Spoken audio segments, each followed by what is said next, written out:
My name is Tairo Arrabal. I hope I can share with you guys a little bit of this passion that I have. This is something very hard to understand. It's invisible. What's coming out of the speakers, we cannot see. We can perceive with our ears, right?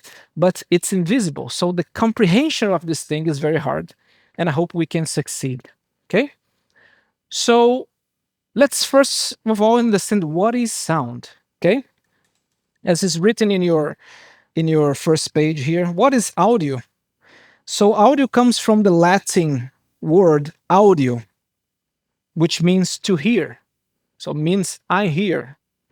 Some technical definitions are applicable to audio, such as we can say that audio or sound is something that happens between 20 times per second up to 20,000 times per second. That means if I hit something and that thing vibrates between 20 times per second and 20,000 times per second, I have a chance to hear that thing as sound. So we're gonna talk in the second lesson about the hearing system, how our ears perceive sound, and we're gonna understand how this phenomenon is perceived by our body. Okay, uh, and the sound to happen, it needs to travel in a medium. Okay, so what we see here, this red line moving, it can be a drum head, something like this. Okay, let me take this thing out. Point, point. When I strike that thing vibrates. Okay, can be this red thing moving, can be my vocal cords moving, can be a guitar string, can be a piano string when it's plucked and starts vibrating. And perceive something. When it moves, it shakes the air particles that are very neighbor to that membrane. So you see the first dots here, they move, they push the neighboring particle and they come back to their initial place. The neighbor one push the next one and come back to its initial place. And the third one, the same thing. And the fourth one, the same thing. So they are kind of elastic. So the sound is a transmission of something that happened here, and it travel to each of these R particles pushing each other until those particles hit the particles that are right before your eardrums, and then it moves your eardrums. So we can say that sound happens in a medium, in something that is elastic. And this something we're talking is air. Okay? So to all Star Wars fans here, I'm sorry to say, sorry, but all those explosions you see in the movies, they don't have sound because in the outer space there's no medium. There are no there are no air particles to transmit that explosion to your ears. Okay, so just for an effect in the movies, they put all those explosions, but that's no sound happening on them. Okay, to have sound, we need to have a medium. Okay, so when these disturbances happen and travel through the air, we can see almost like a wave movement, right? Something that moves like the water, the ocean waves hitting the shore. There's a movement happening in the ocean, maybe because of the wind, and that movement is transmitted water particle by water particle until you reach the shore, right? That's why we count sound waves, because they propagate just like water hitting the shore. Okay, so my voice here is moving, my vocal cords, it's bumping, moving the air particles, and one moves until reaches your ear. And some some sound waves, for example, the low frequency, they have also a behavior just like a drop of water into a pond, into a lake.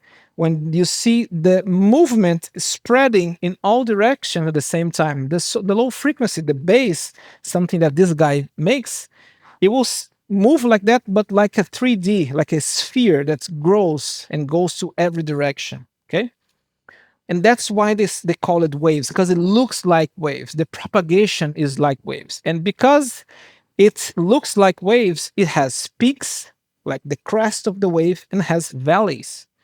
Okay, we're gonna talk about these parts of the wave later. Okay, that's why we also call that this phenomena is something cyclical. If we let's talk about the speakers. The speaker, how they produce sound? They have an electrodynamic motor that moves when current happens. We're gonna talk about this later in the microphone class. So the speaker cone moves outside, moves towards outside, outwards of the speaker. Okay, it goes to the maximum position in the front, then it comes back, enters inside the speaker case, and then returns to its initial position. That's the first cycle, and then do it again. So it's a cyclical movement. So to produce sound, you need to have this cyclical movement. So that's why we call this movement a cyclical movement, and we can evaluate how frequent this movement is. Okay? So let's talk first about the first thing I want to talk about is time period. Time period is how much lasts, how much time takes to do one cycle.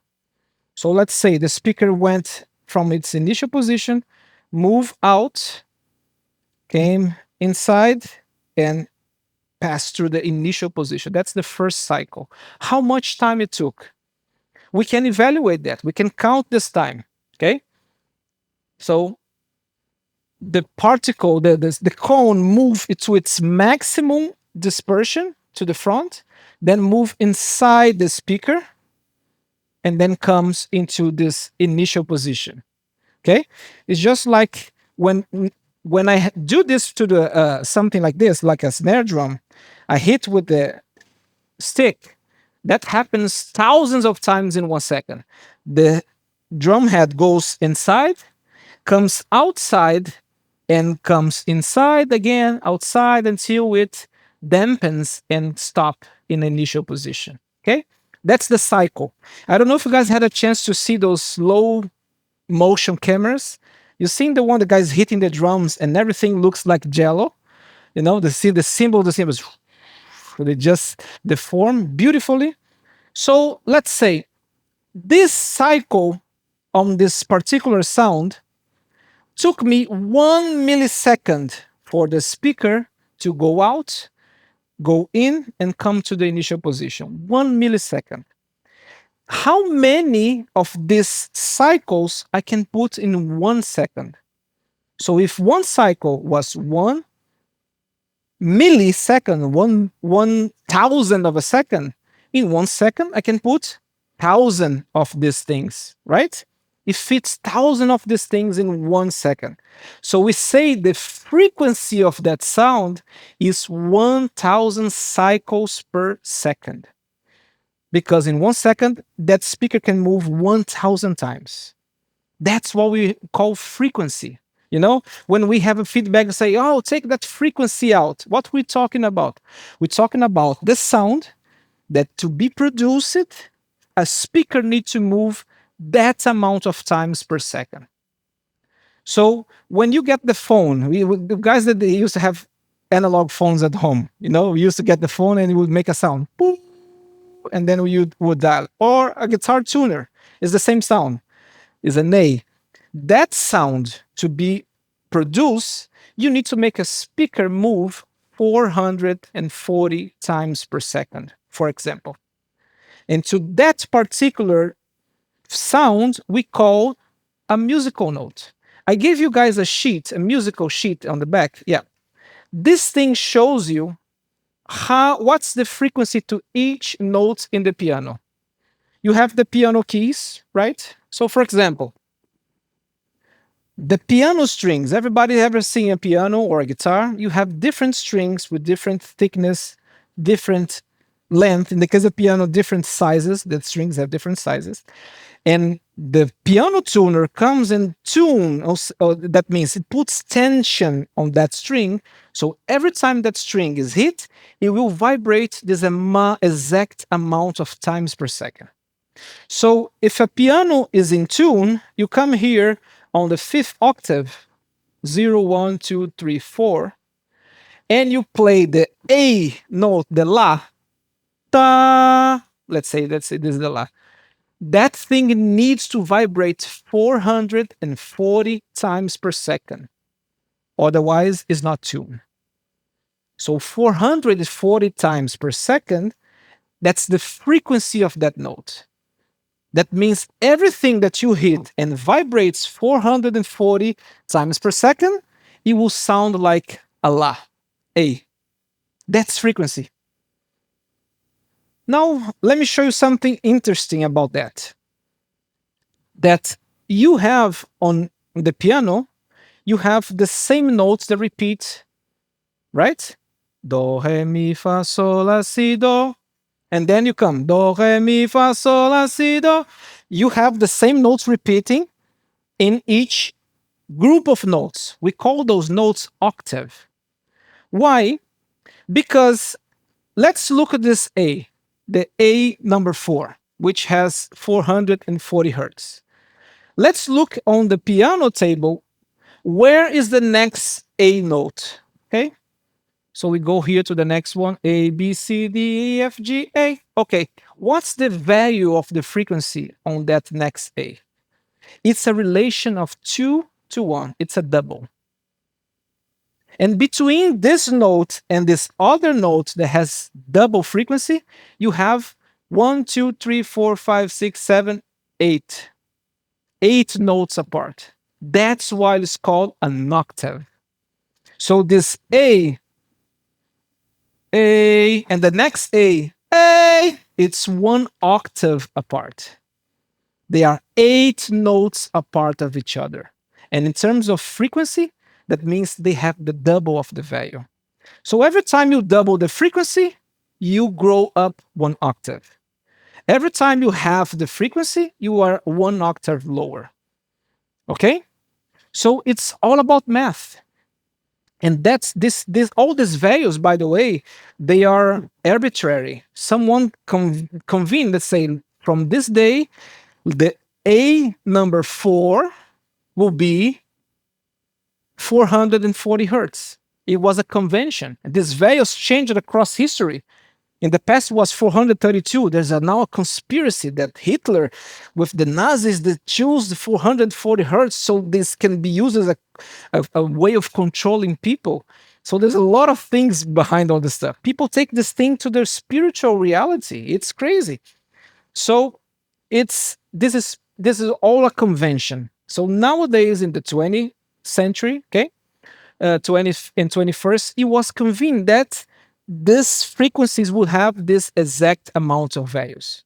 Okay, but sometimes if you guys are jazz players, you know that every time we do a jazz festival, you have 2 pianos, one piano tuned in 440 and another piano tuned in 441.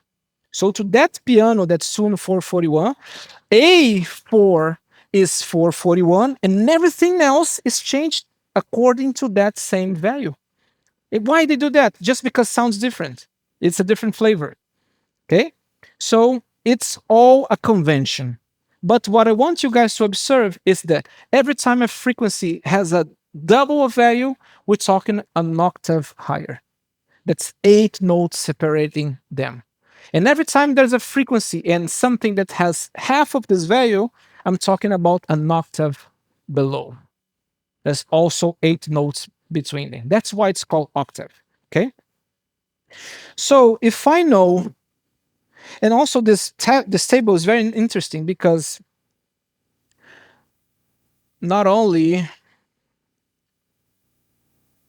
you can see the correlation between the notes and the frequency, you can also see the range of the instrument, the notes every instrument can produce.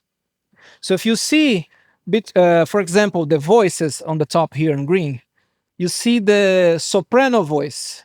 The lowest note a soprano can produce is 262 hertz.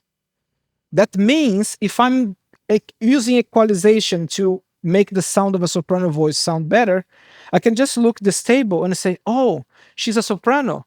She's not producing anything below 262.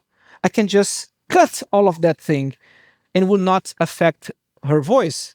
But that cut will clean that microphone from all that rumble sound that's happening on the stage. So this helps you also to make decisions about equalization, where you should boost stuff, where you should cut. And on the bottom here, I created some uh, subjective adjectives to tell you how to EQ instruments like drums, bass, electric guitar, acoustic guitar, piano, so you can know that what is the body of the voice? It's around this frequency here, 250. What is the nasal quality?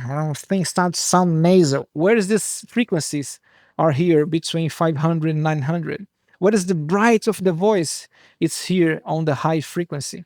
So we categorize these frequencies as low, medium, and high frequencies depending on what's their value. What is a low frequency? Something that happens not very frequently in 1 second.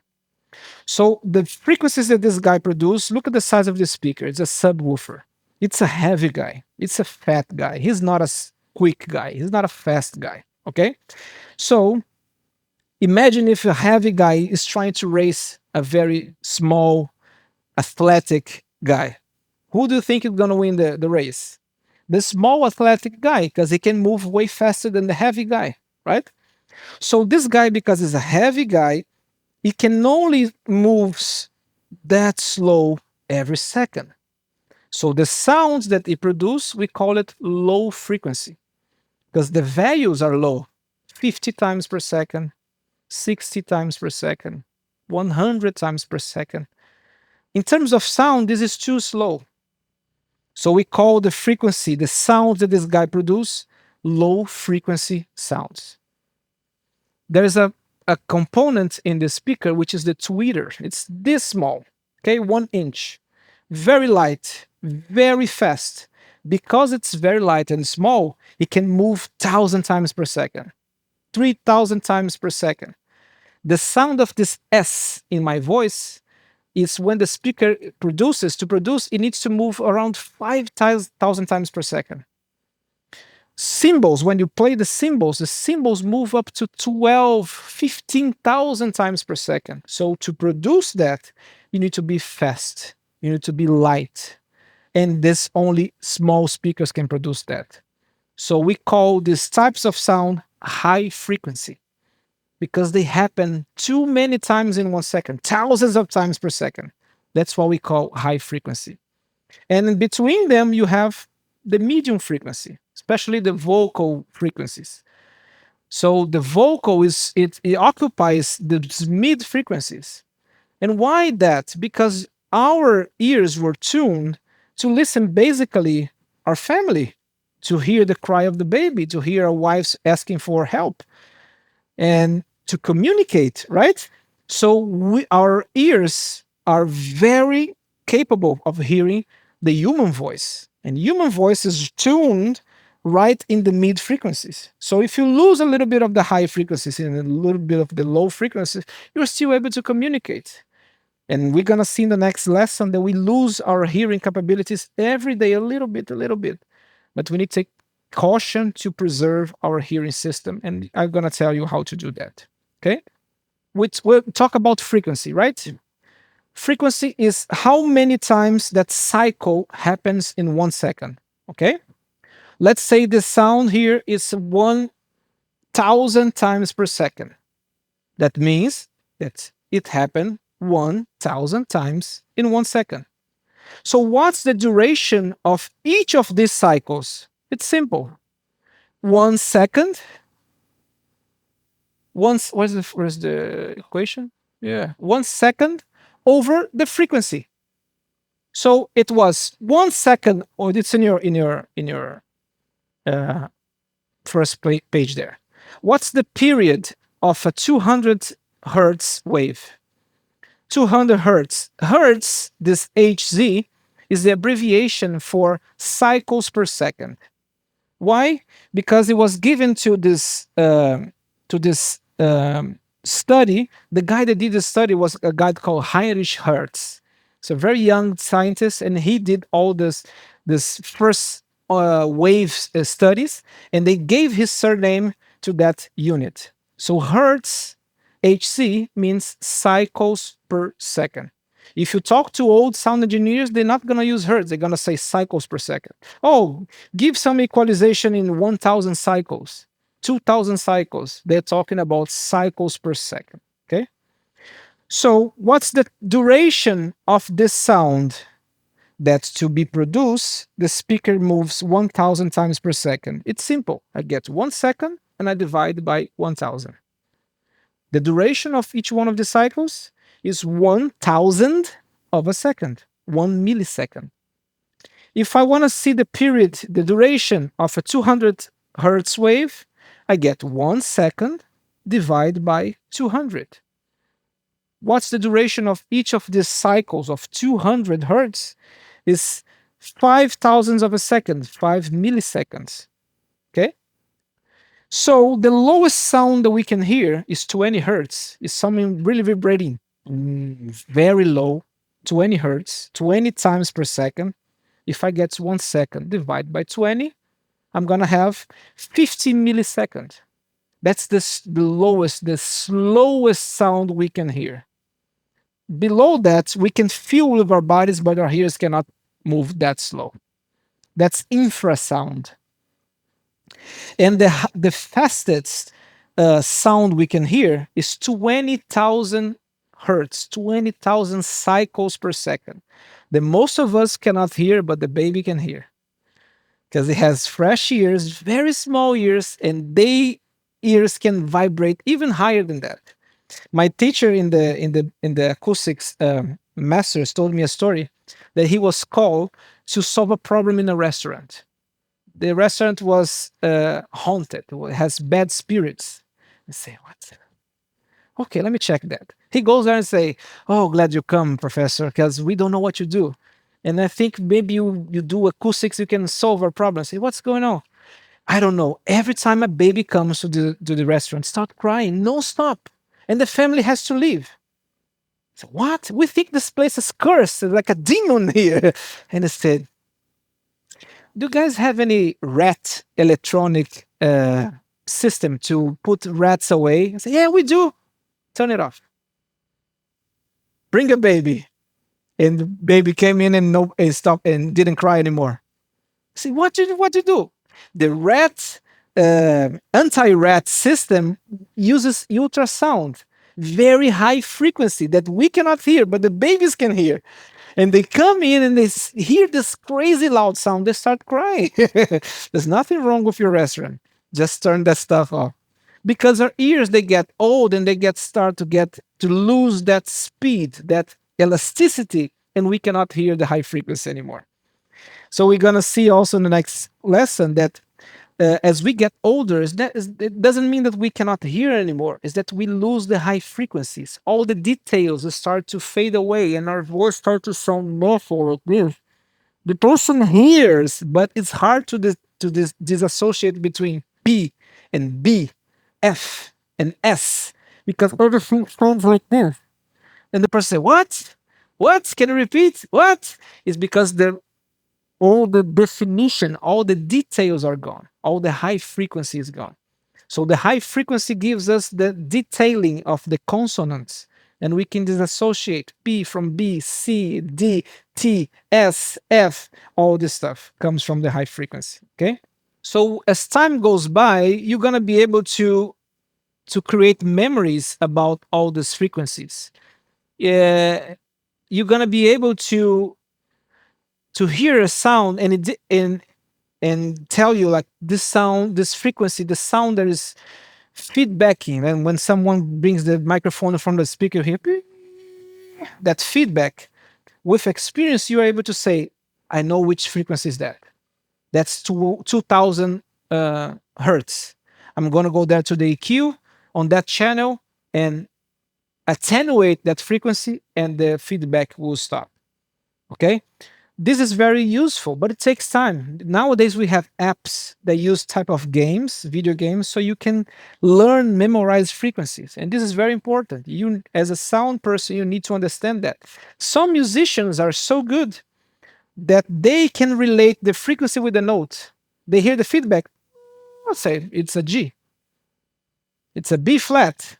And if they can correlate the notes with the frequency, they're gonna go reach the EQ and just turn it down. Some mixers, they show you the frequency and the musical note associated with that. So a person that has this ability, absolute hearing, a perfect hearing, a musical hearing, they can also correlate frequency with musical notes. Okay. So frequency is the opposite of period. Period of time is how much each cycle lasts. It's 1 second over the frequency. Frequency is the opposite.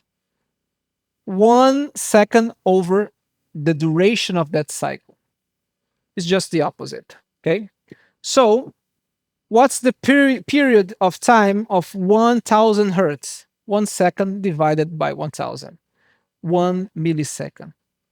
Now let's observe 1 octave below. 1 octave below, half of the frequency, right? 1000, now let's observe 500 hertz. 1 second divided by 500, 2 milliseconds. Pay attention here. The frequency came down, the period increased. So frequency and period of time, it's inversely proportional. As frequency comes down, the period comes up, the duration of its cycle comes up because it's slower. It's like go in the next hour, go 10 times to the supermarket and come back. So 10 times, 60 minutes divided by 10 times, that's 6 minutes. I need to spend 3 minutes to go, 3 minutes to come back. Okay, in the next hour, you're gonna go five times to the supermarket. 60 minutes divided by 5, that's 12 minutes. I can walk now because I have 6 minutes to go, 6 minutes to come back. How frequent I have to go to the supermarket? It's slower now. It's 5 times now every hour, not 10 times. So the lower the frequency, more time for each travel to the supermarket. Okay? Look here, a very low frequency, 50 hertz, that a bass or a kick drum can produce. Each cycle, each movement of the subwoofer to produce it takes 20 milliseconds to happen. Sometimes it's so slow that you can look the speaker and you see it, right? You can see the speaker moving when producing a low frequency. When producing a high frequency, it's so fast we cannot see. Okay? We cannot see all the movement happening. And as I told you before, there's a relation of octave. It's octave every time a note and the next note on the piano or the guitar, it's a double value. If this C is 300 hertz, the next C will be 600 hertz. The next C will be 1200. The next C will be 2400. It's always a double. Okay? Let's talk about the frequencies we can hear. We already mentioned them. The lowest one is 20 hertz. Okay? Below this is infrasound. We feel more than we hear. So let's observe the frequencies in terms of octave. I'm gonna increase the values, just doubling them. So every new value that shows up here is 1 octave above. Okay? The first one, 20. The second one, 40 hertz. The next one, 80. The next one, 160. The next one, yeah, they use this value so the math gets more rounded as we progress, okay? It's a standardized method. 315, now the double of it's 630. 1.26, it's rounded to 125. 2.5, now the math goes really precise. 5, 10K, 10,000, and 20,000. So let's count how many octaves we can hear. 1, 2, 3, 4, 5, 6, 7, 8, 9, 10. Our hearing system can perceive 10 octaves. If it was a piano, it would be 10 octaves. That's what the piano the grand piano has, right? From the lowest to the highest note, okay?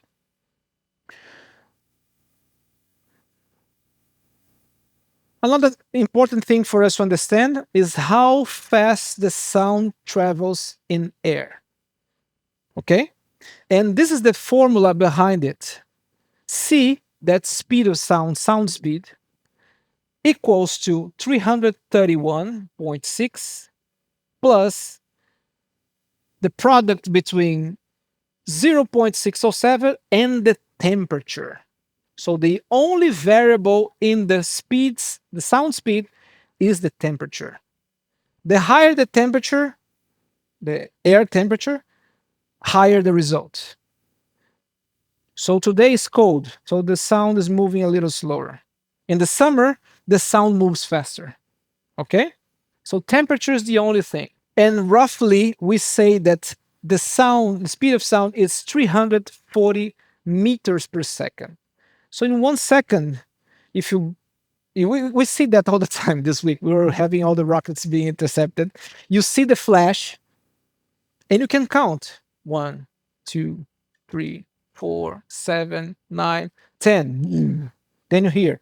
You can calculate how far was that flash.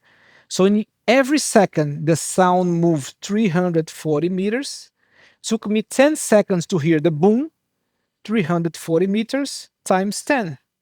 3,400 meters. So this explosion happened at 3,400 meters away from you. Okay? The light, the flash, travels at the speed of light. That's 300,000 kilometers in 1 second. It's enough to give 7.5 laps around the planet in 1 second. So the sounds is so slow compared to the speed of light. Okay? Because the sound moves into an elastic medium, which is called air. That's the speed of air. We cannot improve that, only if you change the temperature. And that's related to the particle movement, you know? If it's faster, if there's more temperature, the particles are crazy. So they move, they transmit that thing crazier, faster. And when the air is cold, the particles are also slow. So they move the sound slower. Okay? And if you put 2 kilometers per hour, it's 1,224 kilometers per hour, depending on the temperature. And that's some of our planes can just go faster than that. And when they go faster than that, they break the sound barrier. Then you hear sonic boom. It's a little complicated to explain. Okay. Wavelength is the distance. If you see in the first example, the sound, that analogy that we did, what is wavelength? Is the distance between this wave crest, the top of the wave, and the next top of wave, and the next top of wave. It's the same, no, it's the same distance between the valleys, okay? Or between each valley and the next valley and the next valley. That's the wavelength, okay? Why we use that terminology? Because it looks actually more like this, okay? When the speaker is moving, producing a sound, this is what's happening with the air particles, right? And we could observe the air particles, which are invisible. We would see, you see the waves moving here? So wavelength is the distance between this wave moving and the next one. That's its wavelength, okay? How can we calculate wavelength? We can calculate wavelength if we know speed of sound and if we know the frequency. So let's talk about a frequency that's low, produced by a bass guitar or a kick drum, 100 hertz, okay? So what's the wavelength? Here's the formula. Wavelength is represented by the word Greek letter lambda, equals to sound speed over frequency. And the result would be in meters, okay? So we said that sound speed is something around 340 meters per second, okay? Keep that in mind. So a wavelength of 1000 hertz. So what's the wavelength between one peak and the next peak of 1000 hertz? 340 divided by 1000. The result will be 0.34 meters. That means 34 centimeter. 1000 hertz, it's sound that will sound like this is why my vocal cords producing this sound when they move around 1000 hertz, 1000 times per second. They produce that sound. You know, every time someone curse in the TV and they put the that's 1000 hertz, okay? So that's the wavelength of that sound is 34 centimeters. It's the size of your forearm. Remember about that. Medium frequency, what's the size? The size of your forearm, okay? Now let's change this for 100. 340 over 100. 3.4 meters. So the wavelength of 100 hertz is the size of a car. A low frequency is the size of a car. Sometimes the size of a bus, if it's very low frequency. So the valley between this note and the next one for 100 hertz, 340 centimeters, 3 meters and 40 centimeters, okay? This is the size of a car. If we change this thing for 1000, the result, oh, this is an octave, okay. If I change this thing to 10,000, the result will be 3.4 centimeter. That's high frequency. So the sound of cymbals, the very thin strings on a guitar, the high notes on the piano, they are produced when that string moves 10,000 times per second. The size of those notes is this small, 3.4, the size of your thumb. So let's remember that. Low frequency, what's the size? Size of a car. Medium frequency, what's the size? Forearm, okay? High frequency, what's the size? Your thumb, your finger, okay? So gives you a perception. Low frequency, they're big. That's why it's hard to contain, to soundproof low frequency. You can close the door. If there's a drum playing behind the walls, what you're gonna hear? The low frequency. Because these frequencies are so big that they look to your door and say, I'm bigger than you. Sorry, I'm going to the other side. The low frequencies, they are so big that it's impossible to contain them. We need to make big walls. You need to make them very heavy. You need to make them also not heavy, but dampened. You need to strike them and they cannot do any sound. It's very complicated. High frequencies, they're very easy to block because they're small, the size of a thumb. If I put this paper in front of my mouth, between the mouth and the microphone, what happened? You still hear my voice, right? But all the high frequencies are gone. All the bright is gone. Because what? The paper is bigger than the frequencies. So all the frequencies, they reflect on the paper, the high frequencies, they go that way. Okay? So the medium frequencies you still can hear. Now my voice might be a little muffled, but they are bigger than the paper and they go around and they hit the microphone. But when I remove the paper, all the high frequencies is back. Okay? So this is very important because sometimes I hear that musicians put their microphones, they're singing, and they put the mic stand blocking the speaker high frequency driver. And they say, sounds terrible. It's muffled. I cannot hear my voice. Of course, you put a barrier in front of the speaker. Put on the other side. Let the speaker be clear.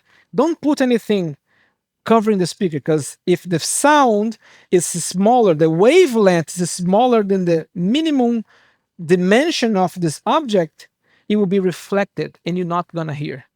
But what you're going to hear? The low frequency, because it's so big, it's going to wrap around the paper and you're going to hear. And you're going to tell, my sound is muffled, because you are blocking the high frequency speaker with your paper, with your music stand. Okay?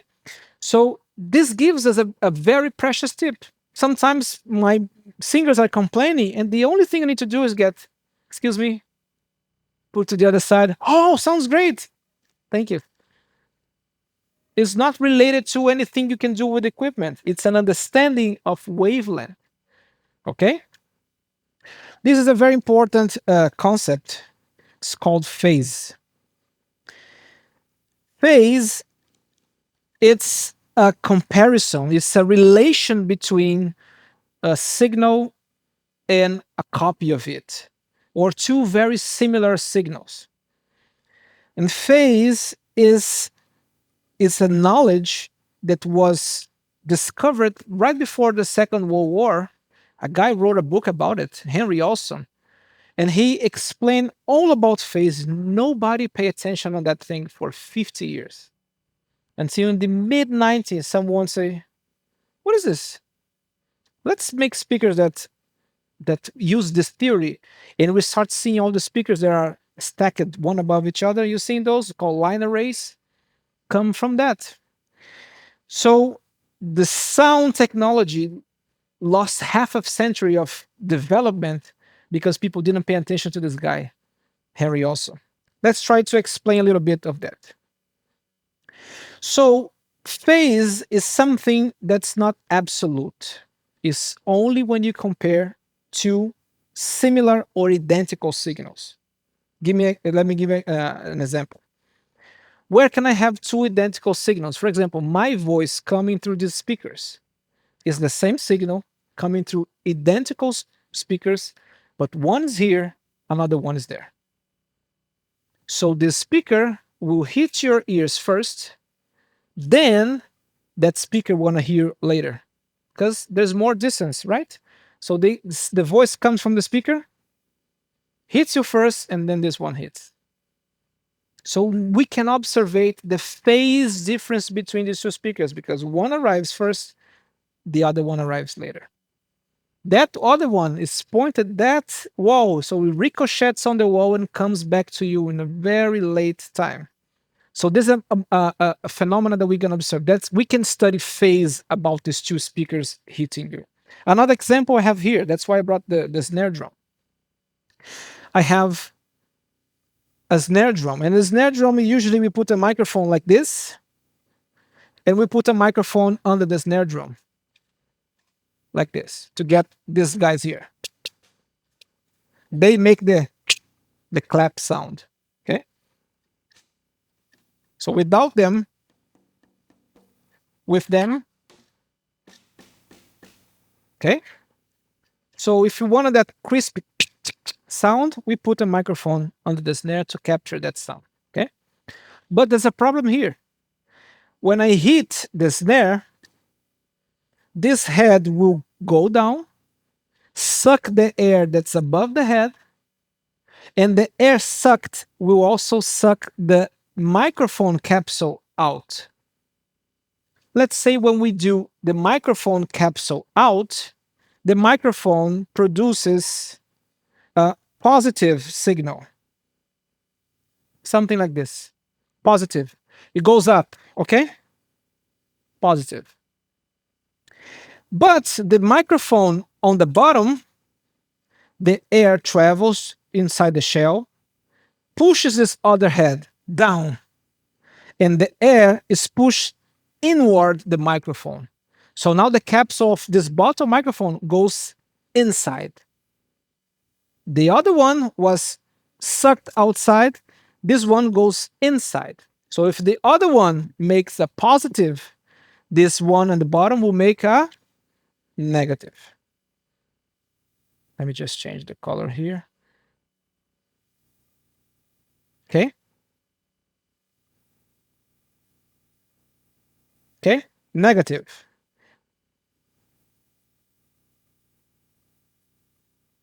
Okay. So what happens here? Let's say this guy is +1. The maximum value was +1. And this other guy, the minimum value was -1. When I combine them in my mixer, one microphone, channel 2, the other microphone, channel 3. When I combine them, what's the mathematical sum of +1 - 1? What's the result? 0. So these two microphones, they cancel each other in that particular frequency I'm talking about. I put two microphones and now I don't have any sound. What happens on this other part here? The same thing. This is -1. This other is +1. What's the result? 0. So they cancel each other. That's why important to understand the knowledge of phase.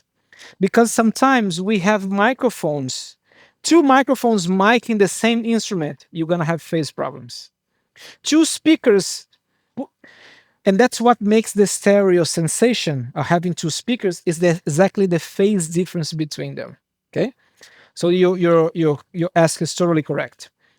So am I going to have phase problems between the hi-hat mic and the floor tone mic? No, because they're totally different. This guy is listening. This guy is listening. Boom, boom, boom. It's not the same sound. Is there phase problems between the singer number 1 and the piano? No. Totally different signals. One is singing, the other one is not, doesn't even have a microphone. So it's totally different signals. Phase only happens when I have two mics or more to one instrument, or two or more speakers to the same voice. Okay?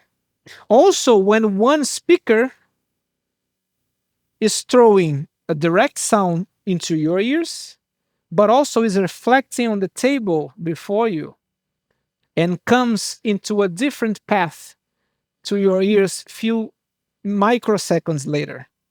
So you have phase problem because of your table. But you don't perceive because you're listening for more than an hour with that phase happening. Well, it's fine. You get used to that. There's no problem between that. But if you could, in one hit, remove the tables, remove the walls, everything would sound different. So let me try to explain. We can also study all the possibilities between having that cancellation that was very bad. One was totally positive, the other one was totally negative. That's the worst case, okay? But between two signals with identical phase and two signals with opposite phase, opposite polarity, we have infinite values, okay? So now I'm gonna compare the wavelength movement to a circle, like a clock that goes around the clock, okay? So you have this wave here, and you have the circle there, okay? So the sound starts, the speaker moves, the string is struck, the head is hit, and that thing starts moving, okay? And it moves in the first quarter of it, moves to the most far it can go. If it was this drum head, it goes to certain point and then comes back. So I'm talking about this certain point that it moves away from the initial position. Let's call that the maximum positive amplitude, okay? From here to here, I divided this wave in 4 parts. 1, 2, 3, 4 parts. And my clock, I also put 4 stops here, okay? So from here to here, first stop, 1/4 of wavelength. I move from 12 o'clock to 3 o'clock. In terms of degrees, what angle is this? 90 degrees. Straight angle, right? That's what we call, okay? 90 degrees. So the first quarter of the note, 90 degrees. That means if I have another wave like this, starting here, this new wave will be 90 degrees apart from this original one. Maybe that's what's happening here. This speaker is producing the sound here, but that is at a different distance. So between them, there is, let's say, 1/4 of wavelength in distance for this particular frequency. And we can say these speakers have a phase shift of 90 degrees between them. How can I solve them? Bring that one close to this one. So now they fire from the same position. Okay, that might work for you, but for him, this one will still be close to him. Second step, we move to the half of the wave, okay? From 12 o'clock to 6 o'clock. How many degrees are here? 180, right? I know the guys are here, skateboarders, so you know all this degrees, okay? 180, that's half wavelength. Another quarter, another 90 degrees, 180 plus 90, 270. And the final quarter, 360 degrees. One cycle, one circle, one cycle, one period, one wavelength, 360 degrees. Okay? So let's observe now this specific sound here. Do I know how much time it takes to arrive here? I don't know. What's the distance in meters? We don't know. Why? Because we don't know the frequency. How many degrees? We can tell. No, just here, from here to here. 90 degrees. That's the only thing we can talk about this. The sound moved 90 degrees compared to the initial position. So what's the period of time? It's period of time divided by 4. What is the distance? Distance, wavelength, divided by 4. I can only say that. How many degrees? 90. That's the only thing. Okay. Same thing here. Period of time divided by 2 is the half. Wavelength divided by 2. How many degrees? 180. 3/4 of period, 3/4 of wavelength, 3/4, 270 degrees. One period, one wavelength, 360 degrees. Okay? Now let's put a frequency to this sound and we can calculate what are these distances, what are the period of time. Okay? This is a association of the sound wave and the circle. You can see correlated what we're doing here. This is a function. Yeah. Sinusoidal. Okay. So let's hear 1000 hertz sound. Let me just show you how that thing sounds. I hope I don't kill you.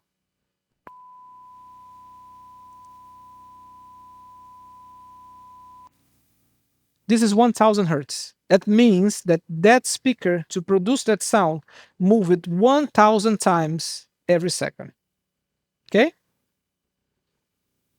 So 1000 times in 1 second. So what's the period of each one of those cycles? 1 second divided by 1000. 1 millisecond.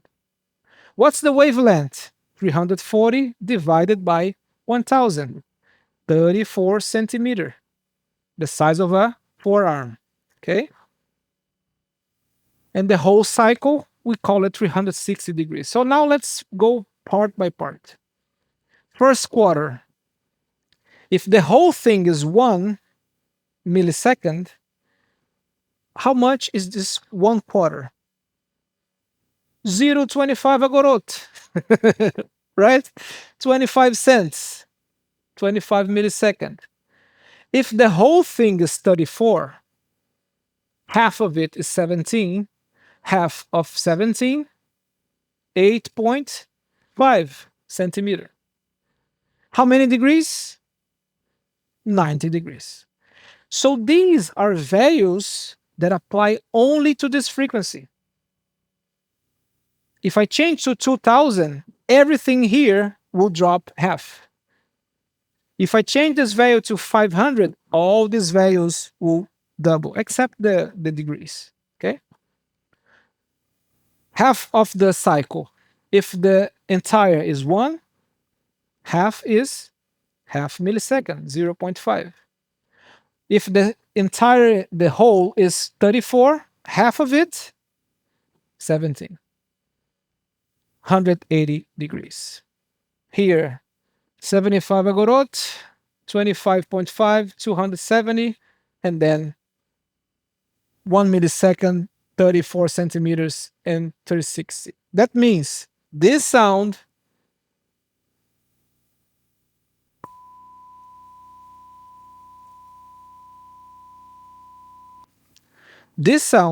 if we could see the sound waves coming out of the speaker, we would see the edges of the wave, the top of the waves distant to each other, 34 centimeters. The period of time, the duration of each one of those cycles, 1 millisecond. That's the only thing I'm talking here, okay? Let's hear now 100 hertz, the low frequency.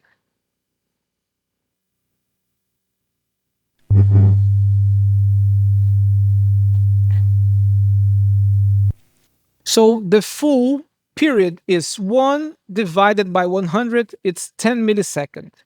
The wavelength is the size of a car, 3.4 meters, okay? First quarter, 2.5 millisecond. What's the distance? 3.4 divided by 4, that would be 85 centimeter. How many degrees? 90. Perfect. How many milliseconds? 5. How many centimeters divided by 2? 1 and 7. 1.7 meters. How many degrees? 180. Here, 5 plus 2.5, 7.5, 2.55, 270, 1 cycle, 10 milliseconds, 3.4 meters, 360. And after that, you have another cycle, and another cycle, and another cycle. As I told you before, let's say I have one microphone in my snare drum, and I have a second microphone also in the snare drum. What's gonna happen? The first microphone is producing this wave, this waveform. The second microphone, identical microphone, same setting, is also producing the same sound. Same position, same distance. When I sum the two, what we're gonna have? Double. Okay? Double sound, we're gonna learn in the end of this lesson. We call it 6 dB of difference. Don't worry about this. We're gonna explain what's a dB right next. But let's say I have one microphone picking up the sound from here and one from the bottom. As I explained you before, one sucks the air of the microphone out, one pushes the sound, the microphone inward. So one is positive, one is negative. What's the result? Cancellation. +1 plus -1, 0. 0 plus 0, 0. -1 plus +1, 0. 0, 0, 0, 0. Cancellation. In the practice, what you're gonna see is that the sound they don't, like you have a microphone here and a microphone here, the sounds of these both heads are different. Here you don't have the snares, on the bottom you have all those rattling sound. But whatever they have in common, if this sound that's a part of the sound is identical to the part of the sound here in the bottom, they're gonna cancel. So how can you do? You go in your mixer and there's a button there. There's a zero cut. That's called polarity. You press it and it's like getting this microphone, instead of being pointed up, it will be pointed down. It's like changing the positive, the negative wires between them. So if this guy was negative, now this guy also become positive. So you just invert one of them. If your mixer doesn't have there, what you need to do is make a cable, a special cable, and put a label on it. Polarity inverter. This big, it's fine. And one side of the cable, positive on red, negative on the white. On the other side, positive on white, negative on red. So wherever this cable comes into the cable microphone or right after the microphone, it will switch the polarity. And this guy will become positive. Okay? And then you have the same polarity. In practice, when you're gonna hear these two microphones, you're gonna solo this mic and hear with your headphones. Poof, poof. There's low end there. Wow, sounds great. You solo the bottom one. There's also low end. When you put them together, what happened to the low end? Then you know, remember the Tairo told me that that might be a phase problem. This is what's happening. And I'm gonna show you after the break. We're gonna break now for a little coffee break. And I'm gonna show you in the room how can you perceive that.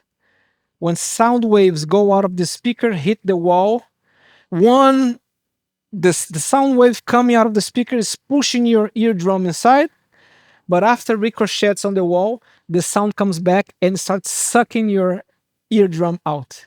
One is pushing, the other one is sucking out. Your eardrum says, I'm not gonna move anywhere. These guys have the same strength. One is pulling me out, one is pushing me inside. So do you have no sound?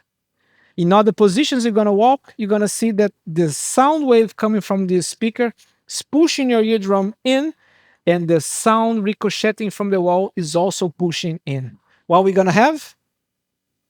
Double sound. It will sound louder. Okay? So now I want to demonstrate to you in the practice what happens when we have this type of thing. Two identical signals, and they meet each other in different polarity. Okay? This happens to us in every room when we hear one speaker in a room. If that room has reflective walls like we have here, or if we have two speakers in that room, we're gonna find that problem. But we get used. But I want to just show you in a quick example. If you could walk and observe your sound in this room, you're gonna see that in every different position in the room, you hear something different. Okay. So here I have an example. Let me show you. Let me give you the sound. I want to ask you guys all to lift up, please. Guys and girls, just lift up.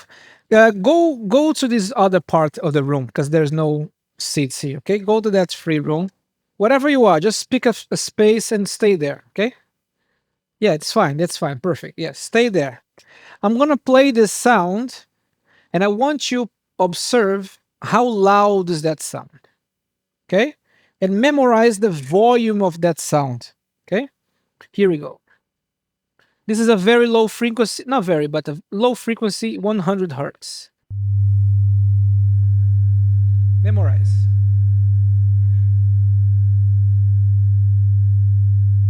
Okay. Now I'm gonna ask you to do something. I'm gonna play the sound again, and I want you to move in the rooms. Wait till I play the sound. I want you to move in the room and find another place in the room where the sound volume is different. Maybe higher, louder, or maybe softer. Okay? Whatever you find a place where the volume is different, you stop. Okay? So let me play again. And when you hear, you move, found the place. Oh, it's louder here. Or, oh, it's softer here. And stay there. Okay?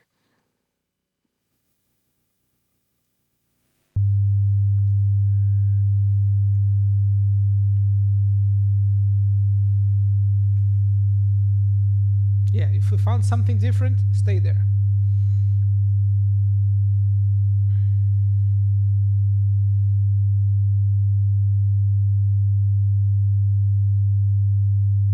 Okay. Okay. Stay there. Who found a place where the sound is now louder? Louder. 4. Who found a place that the sound now is quieter? It's like half and half. Okay, so now I'm gonna play the sound again. If you found a place where the sound is louder, try to find a place where the sound is quieter. And if you found a place where the sound is quieter, try to look for a place where the sound is louder. Okay? And stop there.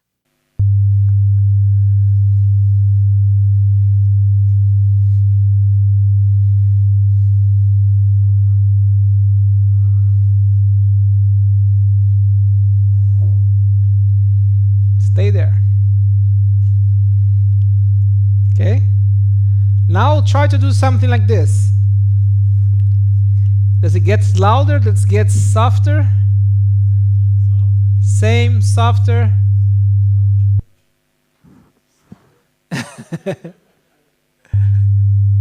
Okay. Come back up. Change something. Louder, standing. When you come down, it's louder.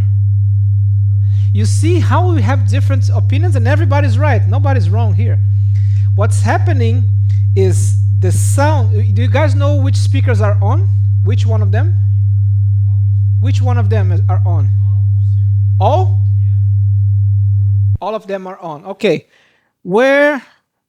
Let me show you now. Let me do another thing. I want to ask you if you can tell me where the sound is coming from, okay?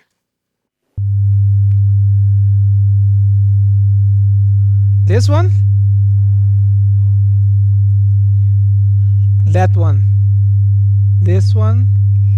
From here. This one. This one.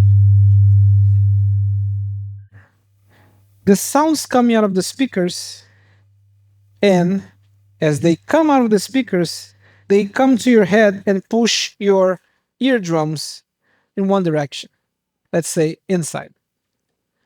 They go to the wall, they ricochet like a bullet, come back to your head again, and now this time they're sucking out your eardrums. So if that's happening to you, you don't hear, the sound is quieter somehow. If you move to a place where you hear the sound louder, it's because the direct sound is pushing your eardrums inside, and the reflection is also pushing your ears inside. So you have an amplification. And if you could see it 3D, you could see the waves standing in positions in the room where they move a lot of air, and in positions in the room that they don't move any air. And that's you come there and you cannot see, you cannot hear that sound. Let me see if I have this animation here. What shows us, well, maybe you guys will be able to see this. This is like what's happening when this speaker plays in the room. Look what it does with the air in this room, okay? And we can also observe the reflections on the walls, okay? So it starts like here. It's moving the air, the waves go, they hit the corners, and they come back. Look what's happening here. Remember the initial pattern? It was like a wave coming from the center. Now when it hit the walls, it seems like we have two speakers here, right? So the walls give us mirror, fake speakers just because of the reflection. Okay? And then we're gonna hit the corners here, and we're gonna have another waves coming from there. So that's why it's so hard for you to say the speaker, this one is off. No, this one is here. No, that's one is on, and this only these two were on, and you're still listening things coming from the above and beyond you. It's because it's very hard to understand where the sound's coming from, especially with low end, because it ricochets on the wall. And if you're standing next to the wall, you're gonna say it's right here behind me. I promise. I can feel it right from here. Okay. Ideally, what would be ideal? Because you already discovered that when I have two speakers playing, I can have phase problems. I can have one speaker pushing my ears inside, and one speaker, because it's far, is coming like this. And when it hits my head, it's on the negative part of the wave, and now it's sucking my ear out. and we're gonna have phase problems. Ideally, we would have only one speaker that's powerful enough to cover the whole room and all sound will come from it. That would be ideal, but that's impossible. Where can I put one speaker to cover this whole room? It needs to be on this wall. Maybe, and it needs to be very wide. But I have microphones right here. So the microphones will pick up the sound, the speaker will reproduce the microphone sound, and feedback. So it's impossible. I need to have speakers to put sound in every part of the room. So then start having problems, you know. Why do we need to have two? Ideally, only one should be enough because the sound will come and grow and not fighting with another sound coming in a different direction. But if I put here, these people are gonna say it's louder here, and they're gonna say it's not loud there. So that's why we put two, and then problems start happening, you know. So it is the ideal sound system starts with, first of all, understanding why am I using this room for? It's for music, it's for speech, it's for loud worship, it's for rock and roll, it's for reggae, it's for everything. It's for theater, it's for movie theater. So you need to understand the use of the room, then you design the solution, you know? And what we do, which is Kehillah, this church, it's the worst thing possible because the service starts with some music play on the back, quietly. People want to come, say, Shalom, how you doing? Blah, blah, blah, welcome. And then we have some prayer, some speech. Everybody needs to hear that voice loud and clear. No noise, no distraction, no AC noise. And if the kids are crying outside, you don't want them to be listening here, so don't distract. So you have to have soundproofing.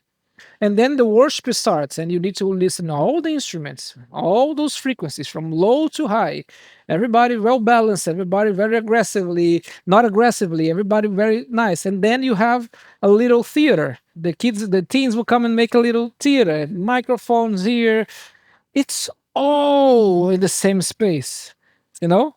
We should be the most skilled sound engineers in industry, you know? And some of us are because we are get experience from all this stuff. But if you go to a club, a jazz club or a rock club, it's just rock.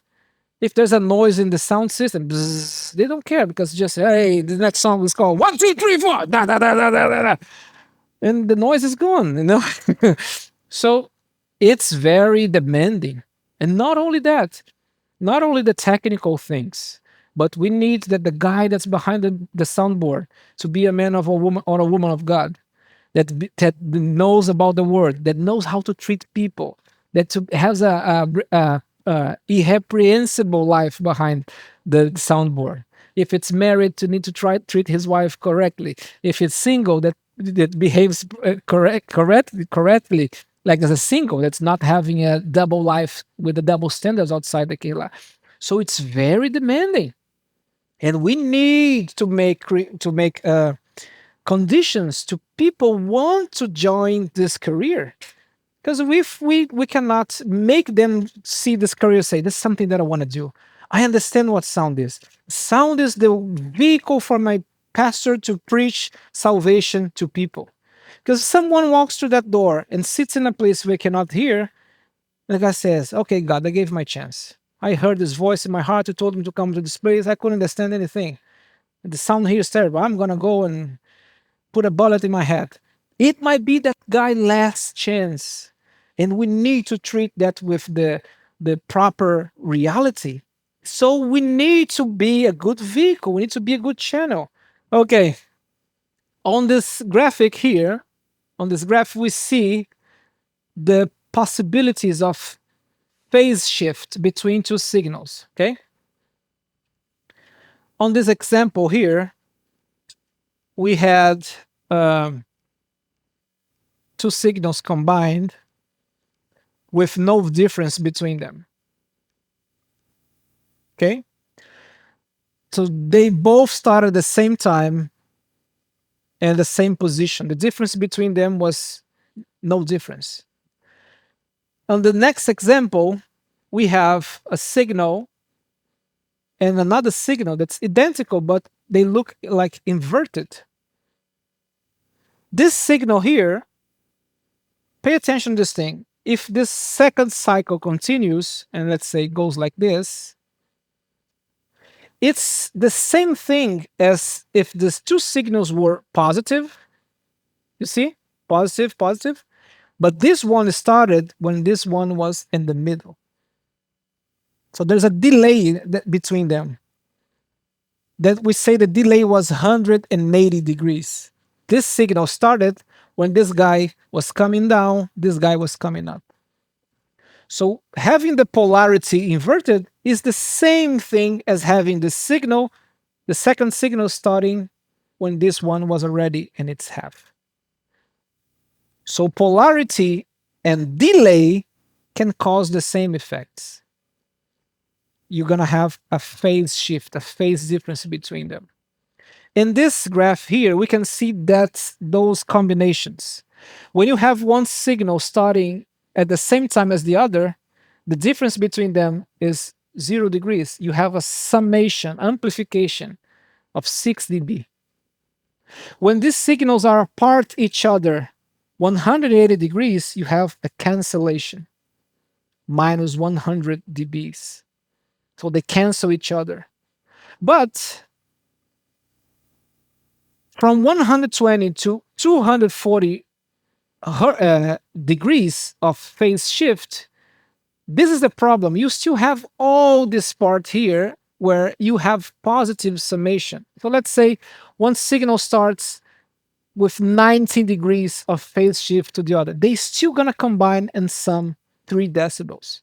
So you have more chances of making positive contribution than cancellation. And in your printed material, you have on page 5, you have all these possibilities combined there.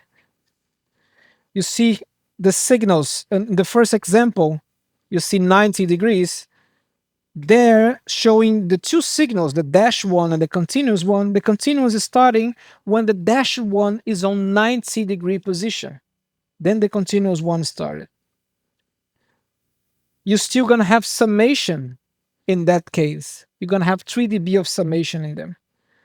On the second example, the signals are apart 180 degrees. When one starts, go positive and it's coming to the middle line, the other one starts. And they're going to be canceling each other. One goes up, one goes down. One goes up, one goes down. And the last example, you see two signals combined and they have 360 degree of phase shift. When one finish one cycle, the other one starts and they go together. And they sum signal between them. Okay? So sometimes it's impossible to get rid of this phase shifts. There's nothing you can do. In this room, if I want to cancel all those phase shifts, I need to do acoustic treatment. I need to put something in the walls that when the sound hits those walls, it absorbs the sound and doesn't give the sound back. So you only have direct sound. Something that I want, it will sound very strange, like a movie theater. You walks into a movie theater and you say, shh. Every noise you can perceive when it's coming from, because you only have direct sound. Someone is there, is talking, you can perceive, because when it hits the walls, the sound's absorbed. The only thing you can hear is that what's coming directly from the person's mouth. And you can pinpoint, there, you are my problem, shut up. Shake it. Okay? Something that you want here, maybe not. Maybe you want just to improve a little bit, but put some absorption. So it still sounds like your house, a place that you are used to go, but people are not disencouraged to speak. If that's what you want, that's what you need to do. Okay? Exactly.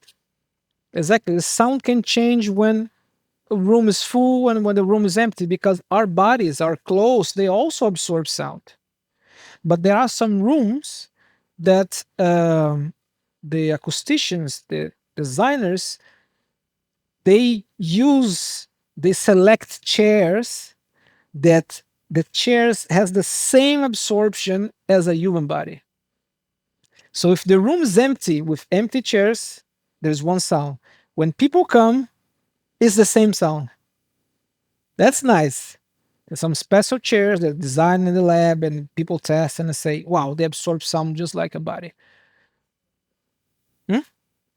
Doesn't double because the person occupies the area, the absorbent area. If you sit here, I cannot see the chair behind you, you know, because your body it's bigger than the chair. So they calculate all the stuff, and the room sound very little between the empty room and the full room. So that's very nice.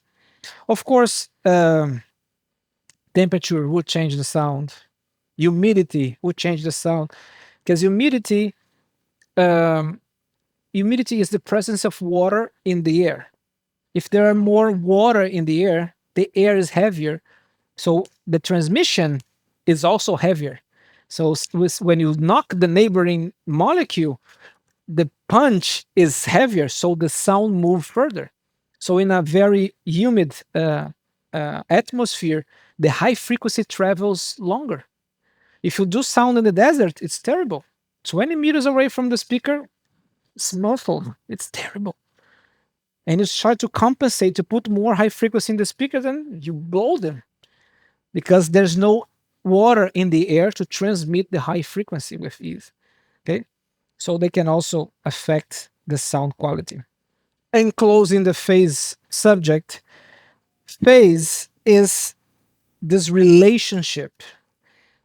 It can only be observed when you compare two identical or very similar signals. As I told you, there's no phase relation between the hi-hat and the vocal mic, two different signals. But there is relation between the top microphone on the snare, the bottom mic on the snare. You need to observe the phase there. There is phase between my voice coming through the speaker and my voice coming through that speaker. They might arrive to your head in different times, and then you're gonna have a phase shift in some frequencies, and things gonna sound weird. Okay. There is phase relationship between the kick drum and the bass guitar because they are different instruments, but they produce similar sounds. Kick drum, poof, bass guitar. You might have problems between them, especially when they play together. Sometimes you hear that the drums are playing when the bass comes in and plays right close to the drum.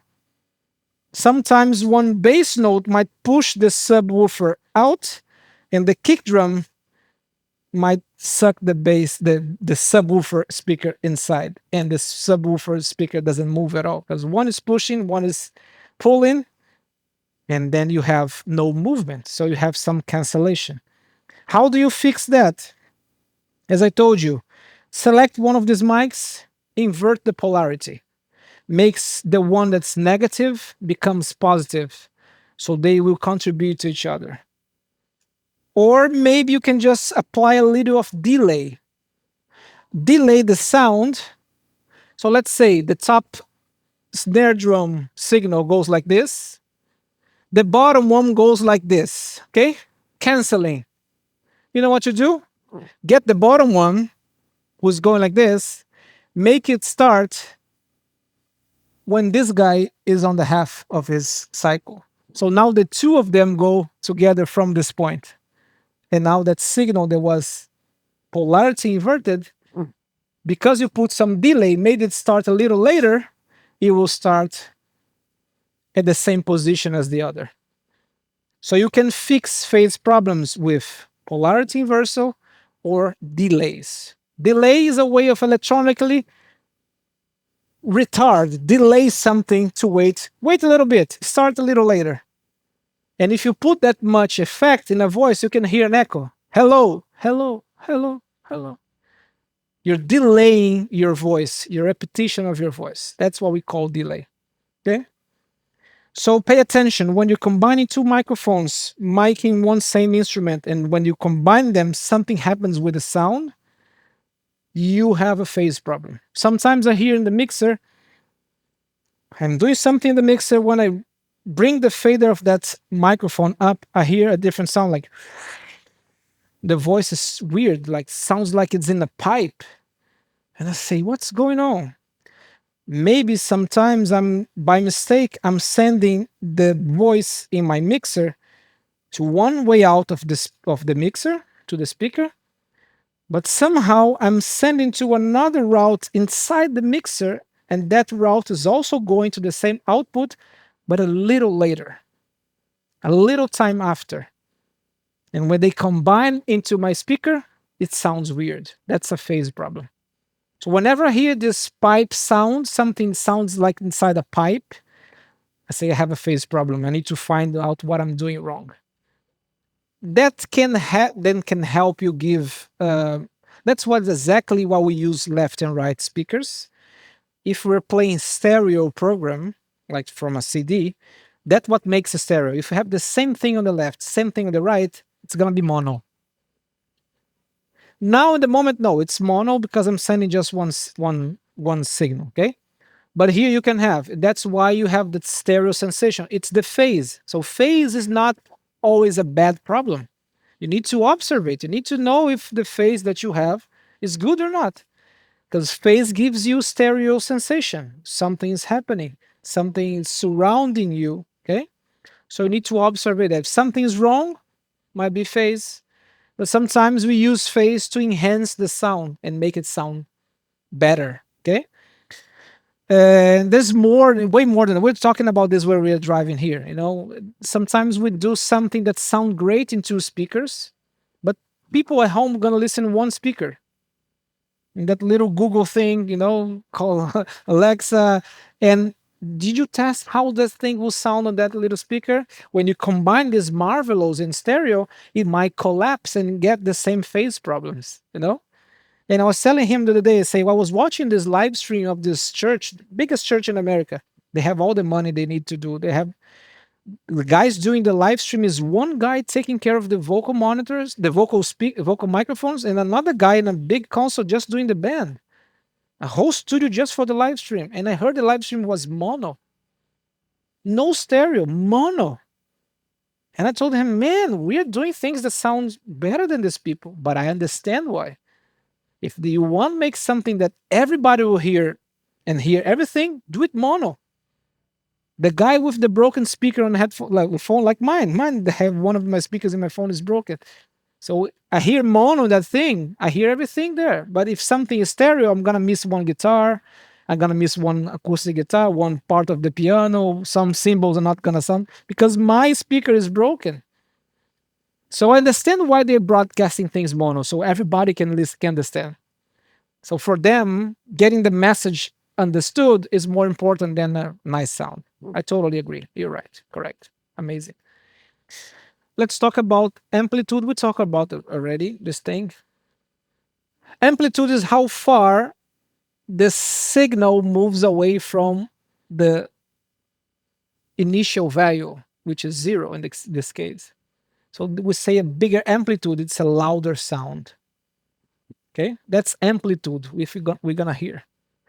Another thing we very rarely we speak about is the crest factor. Is the relationship between peak and RMS values. Peak values is how loud the sound gets. So here the peaks are on the top. The top says it's 1. So my peak value, let's say, it's 1 volt. But this is something that we see a lot, RMS, especially when you're buying speakers and say the RMS power, 250 watts, 1000 watts RMS. What is RMS? RMS in sound is very complicated to measure what the work of an amplifier or a speaker, because this thing is moving positive, negative, positive, negative. If you put a needle to measure the value, the needle will be like this. If the needle is everywhere, it's nowhere. Put in the middle, it is the same thing. So it doesn't give you a measurement of how much work. When we say power in terms of speaker, it's how much work you can do. When you buy Mazgan, an AC, you buy it by the amount of work you can do. I can refrigerate that amount of room. So you buy your mass gun according to the size of your room, okay? Because it can do more work, okay? You buy, in my country, we use electric shower. There's no gas. We use electric shower, and you buy by the power that you want your water as hot as you want. You know, more hot water, more powerful shower, electrical shower. So RMS, it's a way of evaluating work and something that is positive and negative all the time. So they say, okay, guys, let's give me a number that I can relate to. Okay. So how they do? Here we have a typical sound signal. It's going up, it's positive, it's negative, it's going up, it's like crazy. So they say, okay, guys, I have positive values and I have negative values. This is not nice. Let's get all these values and make them positive, or at least they are on one side of the scale, okay? So they square them, they multiply them to themselves. When you square something, negative numbers become positive. So all numbers now are positive. The positive ones and the negative ones, they are all positive now. Okay. Now they're gonna do something that we call integrate. They're gonna fill the spaces between the signals and the zero line. Just like imagine you have this signal, this drawing, and you fill it these positions with water. You see the blue parts? They're just like water. You're putting water, just filling them with water. Then you get a little wiper and you concentrate the water in just one puddle. One puddle. Okay? You put all the water there with a wiper. Now you can measure how much water you have there. And then you put this on a little container and say, oh, I have 200 milliliters of water. That's what RMS is. This process takes time. When the result comes, what happens here is history. So RMS values are less like an election. Let's see how many votes we have. Okay, so on that day, we had this amount of votes for this candidate, this amount of, it's like that. It takes time. But when you finish the process, you have an amount of a value that you can say, this speaker is doing 200 watts of work. That speaker is doing 100 watts of work instead of having one needle moving like crazy. That's RMS power. It's root, mean, square way of evaluating power. It takes all this math to give you a final result.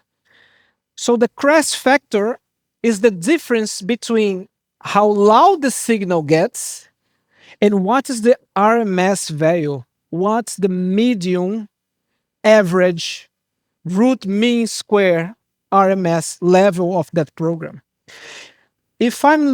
So the crest factor is the distance, the relationship between the loudest parts of the signal. In a pop music is usually the snare drum. Boom, bah, boom, bah. That's a very loud sound, very short. That's probably these peaks that you see here. Boom, bah, boom, bah, boom, bah. They're coming here in every other part of the song, okay? They are very loud, but very short. Because they are very loud and very short, it doesn't bother much. So we say a snare drum sound is a sound that has a high crest factor. The peak of it is very loud, but the duration of it is so short that doesn't bother our ears. Like clapping your hands. It's very loud, but it's very short. I'm going to do with my voice now a sound that's way softer than the clap in terms of peak, but it's so annoying. That's so annoying because it's long. So the duration of the sound affects how you perceive it. The clap is way louder than my voice, but my voice is longer in time and it's so annoying. Okay? So a snare drum sound is a perfect example. It's a sound that has a very high crest factor. The initial part of the sound is very loud, but the duration is so short. So the average, it's a very tiny sound. And a voice and a pop music, it's always busy, it's pumping, it's a lot of instruments. That makes the sound something like this. The kicks and the snares are almost the same level of the voice and is very compressed. That's what you're talking about, compress. Things sound compressed. Things doesn't change volume. Everything sounds the same. And pop music has become more and more like this. When we listen records from the 2000s, everything's we listen records from the 70s, everything is more relaxed. The drums are punchier. The sun goes up in the chorus and it's exciting. And then I say, what? Boom! It's amazing. That's what classical music does. It has this all these variations of loud and fortissimo and piano and mezzo, and it's exciting because you wanted to get in the edge of your chair to listen what they're playing. Boom, da, boom, da. Wow, that's amazing. Pop music nowadays cannot give you the sensation because everything is loud from the beginning. If everything is loud, there's no quieter. If there's no quieter, everything's the same. There's no emotion. Okay. So this signal, for example, is a very compressed music, probably a pop song. The crest factor means the loudest sounds and the average of the sounds, they're almost the same thing. So the crest factor is very small. Doesn't have variance, doesn't have this punch. Probably this thing will not sound great. But if it's electronic music, that's all they want. With that thing pumping all the time. Okay? So we're gonna finish tonight talking about the decibel. The decibel is 1/10 of the bell. What is the bell? Bell is a comparison unit that was named after Alexander Graham Bell, one of the world's greatest inventors, the guy that people say that invented the telephone and other inventions, okay? So he put his name as a unit that said that express comparison. So decibel is a comparison between one thing and another thing. Okay? So it's not an absolute scale, but if we put something after the decibel, like a decibel volt, decibel watt, decibel SPL, it can be something absolute, and we're gonna explain that. Okay? So this is looks scary mathematics. Oh my god. The delta means variation, difference. Okay? Variation of power, delta P, equals to the log of P2 power 2 over power 1, and the result is in bells. What that means? What is the logarithm? The logarithm is just a reverse question about the square, the power. So let's say if I for example, we're talking about power 2 elevated to the power of 3. That means 2 times 2 times 2, 3 times, right? The result is 8. 2 by 2, 4. 4 by 2, 8. So 2 the power of 3, the result is 8. There's a reverse way of questioning that. That's the logarithm. Let me just write this thing here back again. So 2 to this power, it's 2 by 2 by 2 equals 8. There is a reverse question. I can ask, what is the logarithm of 8 in the base of 2? I'm asking 2 elevated to which number gonna give me 8? The question for this is 3. It's just a reverse way of asking the same thing in the top. Okay? Logarithm is a reverse question. So we see this and say, oh my God, what is this? This is scary. No, it's just a way of asking you. If I get 2 and elevate to some number, I'm going to get 8. What number is that? That's the logarithm. So we read like this. What is the logarithm of 8 in the base of 2? The logarithm is 3. Is that guy there? is the reverse question for the power. In the power, I have one number elevated to another number. So here I have the same numbers, and for example, I have an operation that I know the result, I know the base, but I don't know this guy here. How can I ask this mathematically? This is how you ask it. What is the logarithm of 8 in the base 2? That means, who is this guy? Who is this guy? Who's that guy? This is how I ask, using the logarithm. It's just that, okay? So this is how decibel comes, okay?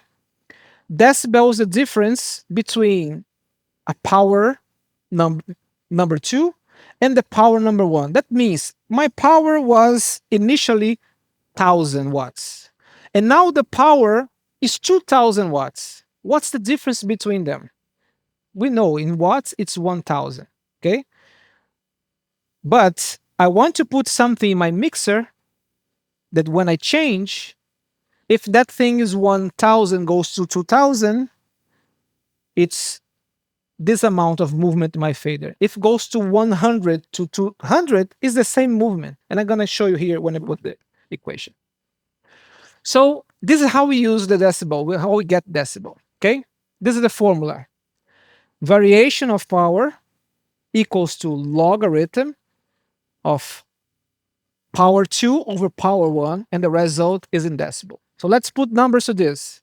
Example, the power raised from 250 watts to 1,000 watts. I did something.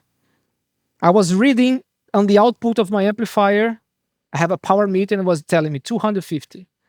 And my son come running like crazy and touched something in my mixer, and now the power is 1,000. What happened? What did this guy change?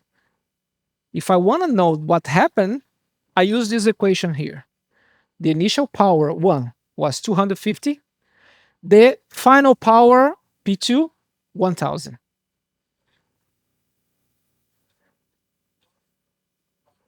What happened in my mixer that the power jumped from 250 to 1,000? What's the difference between 250 and 1,000? What happened? Exactly. What happened? The amplifier is doing the work. I know that, but I don't want to do what I changed in my mixer, so the power went from 250 to 1,000. Okay? So I do the operation. 1,000 over 250, it's 4. I get my calculator and put 4 log. The result gonna be 0.6. So the difference between 250 watts and 1,000 watts is 0.6 Bell. And Alexander Graham Bell saw that all this variation were giving decimal values, 0.6, 0.3, 0.8. So say, let's use a submultiple, the decibel. So now he adds a 10 before this whole equation, and he uses a decibel. Just like we use meter, centimeter, decimeter, centimeter, millimeter, he uses the decimeter, which is the dB. So all this equation now, there was 0.6 Bell, now in decibels is 6 Bell. It just moved the comma to the right, comma here, and now he needs to put a D before that. That's mathematics, basic maths. So the difference between 250 watts and 1,000 is 6 decibel. I can conclude that my son, when he comes here, he moved the fader of the mixer from the position 0 to my plus 6. And now that made the power of my amplifier jump from 250 to 1,000. That's just that.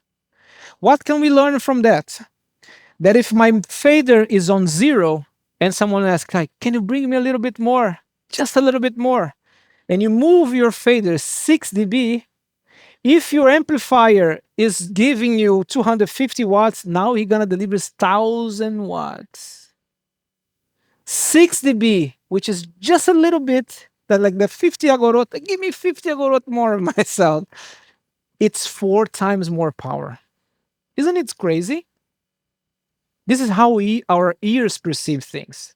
To our ears, a little bit of sound requires massive multiplication of that amount of power.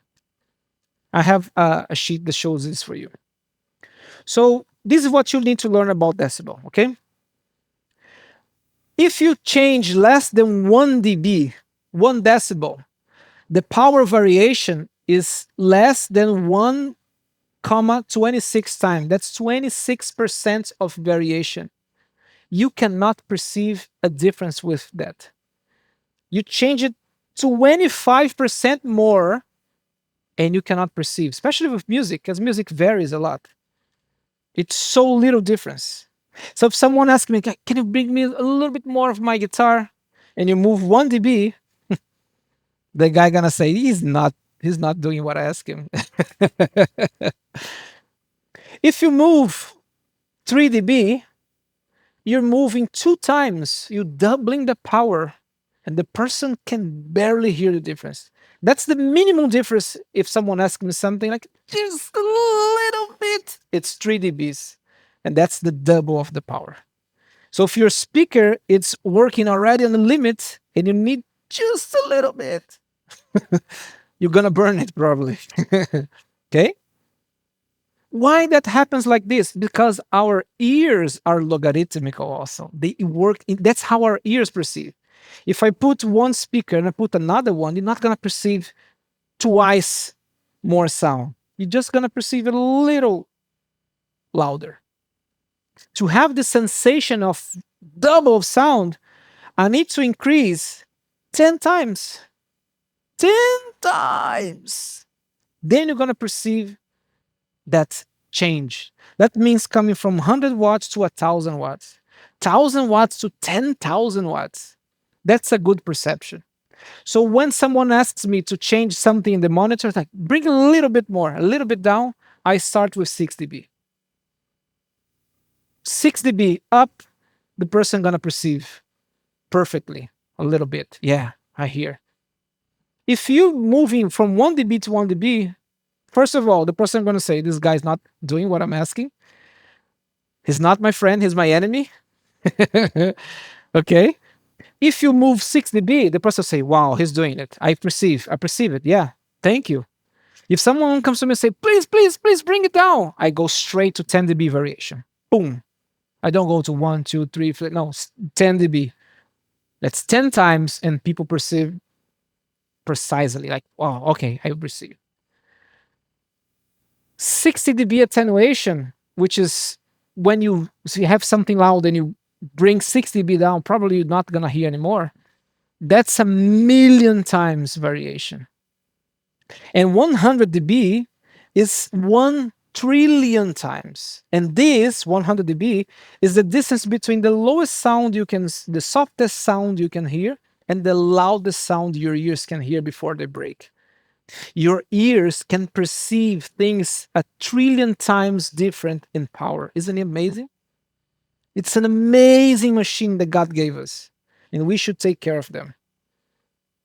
Our ears, our eyes are so limited. Our ears, we already studied, we can perceive 10 octaves of frequency. Our eyes, barely 1 octave. And also frequency, what we can see, it's also frequency. Below the lowest color that we can see, which is red, you have infrared. And above the highest frequency color that you can hear, can see, is the purple. You have the violet, you have the ultraviolet rays. Okay? So if we could have a vision that is so extended in frequency as our ears are, we could see Wi-Fi waves. We could see radio station. We could see, it would be a nightmare. We could look into each other and say, oh man, you're sick. You see that? There's something growing inside of you. I can see your poop moving. It would be terrible. Okay? So what I want you guys to perceive, 3 dB is the minimum you change in sound and people can perceive that. 6 dB, it's a good variance. 10 dB, something totally perceptible. That's what you need to learn. Okay? So don't ask someone saying, can you put 1 more dB? No, don't do that. Start in 3 dB increments. If you want to hear something not hearing, say 6 dB more. The technician will say, whoa, this guy knows what he's talking. He asked me for 6 dB. Yeah, he knows. Well, yeah, great. Instead of, can you put more? 1 dB, 2 dB? No, don't spend your time there. So decibel is a variation, comparison between something and something else. Comparison between my voice now and now my voice 6 dB louder. It's my voice 6 dB louder, feedbacking, and my voice 6 dB softer. When I want to use, and you can see how what's this changes, these variations, they change. 3 dB is 2 times more power. 10 dB is 10 times more power from an amplifier. In voltage, current, which is amperage, it's amperes, sound pressure level, and distance, 6 dB, it's a 2-time variation. 20 dB, it's a 10-time variation. We're going to talk this in the amplifier class, why they're different, okay? So let's do an exercise. An amplifier has 1,000 watts of power. I need to raise the level, the sound level by 3 dB. I have this club, music playing. The boss come and say, man, I need you to put the sound 3 dB louder. And say, I'm on my limit. The speaker, the amplifier is already on the limit. But I need you to play it 3 dB louder because I went to this other clubhouse and they measured the sound, and the dance floor, they have 3 dB more sound pressure level than we have here. You see, oh my God, I need to buy a new amplifier. How can I calculate that? So you do the formula here. That's in your material. The formula is the variation of power, 10 log of power 2 over power 1, where delta P means power variation. 3 dB equals to 10 log power 2 over power 1. That means 3 decibel, which is the what I want to improve, equals to 10 log of power 2, which is the amplifier that I'm going to buy. I don't know which amplifier is this. Over the amplifier that I have now, which is power 1, 1000. And that means 3 equals to 10 log P2 over 1000. 10 log over times P2 over 1000 equals 3. Log of P2 over 1000 equals 3 over 10. Log of P2 over 1000 0, 3. Log P2 minus 3 is equals to 0, 3. Then you have in the final result log P2 is 3.3. You get the calculator. 10 elevates to 3.3, 1995 watts.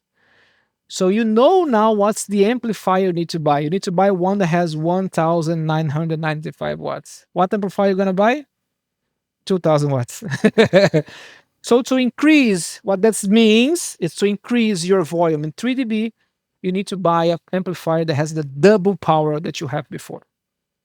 That's just what I'm looking here.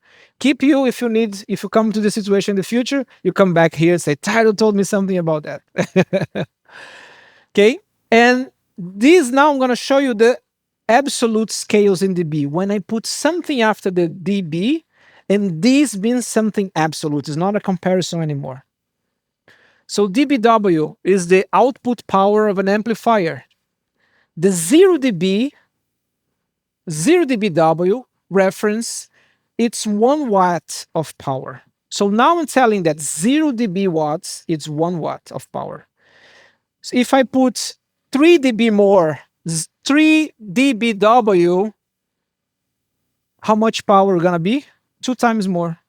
So 3 dBW is gonna be 2 watts. If I say 10 dBW, that's 10 times the reference, 10 watts. That's what, when I put a letter after the dB, they become an absolute scale. And we have apps that you can calculate all stuff. dB volt is the voltage of a device. 0 dB volt is 1 volt. dBu, you saw this in professional equipment, plus 4 dBu equals to 1.23 volts. So these are absolute voltage scales. This is very important. dB sound pressure level, SPL. This is a sound pressure level, sound pressure measurement. 0 dB SPL equals to 20 newtons per 2 piconewtons. It's the thing didn't come here. Pico, micro, nano. What is that? Pico, no? Micro. Yeah, micro. 20 micronewtons per square meter. This is a pressure measurement. Okay, pressure measure. 94 dB SPL equals to 1 newton per square meter. This is how you measure volume, sound. We don't listen power of the speaker. We listen sound pressure level, we listen air moving. And we're gonna talk about this in the power amplifier class, how the whole industry fools us selling speakers by the power. We don't hear power, we hear sound pressure level. Okay? dBr.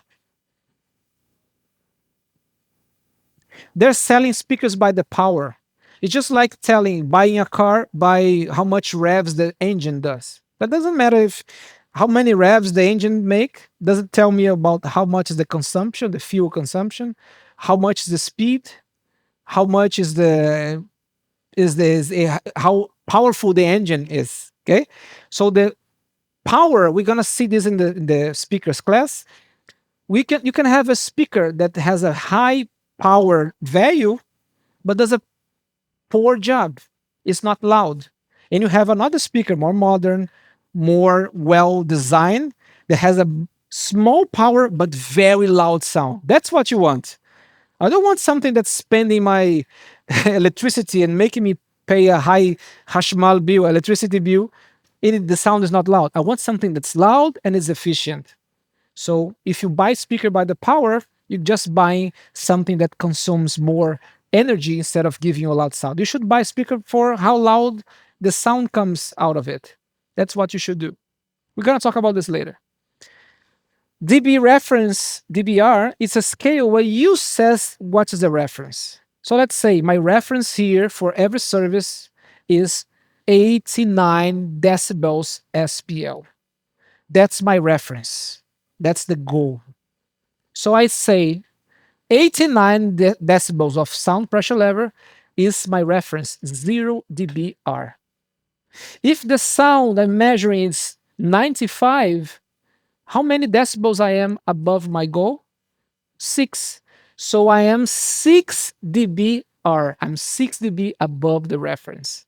It's a scale that you set what the value that you want. That's the dBr.